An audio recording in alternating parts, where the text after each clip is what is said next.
Les courbatures, c'est pas un truc que tu dois prendre à la légère et c'est pas quelque chose que je dois te dire. Oui, j'ai progressé parce que j'ai des courbatures.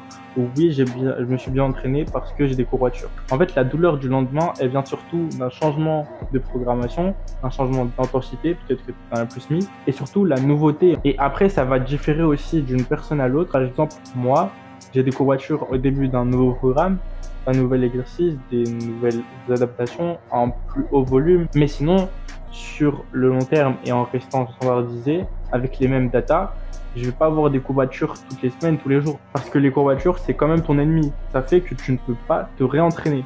C'est pas possible de te réentraîner si tu as encore des courbatures. La vraie mesure que tu dois regarder, c'est seulement si tes performances elles augmentent de semaine en semaine. Et du coup, arrête de chercher de tout le temps avoir des courbatures après tes séances, mais cherche simplement à progresser. Et ça, c'est pas du tout la même chose, parce que tu vas te focaliser sur autre chose que simplement t'arracher la gueule sur une seule séance et voir si tu as des courbatures.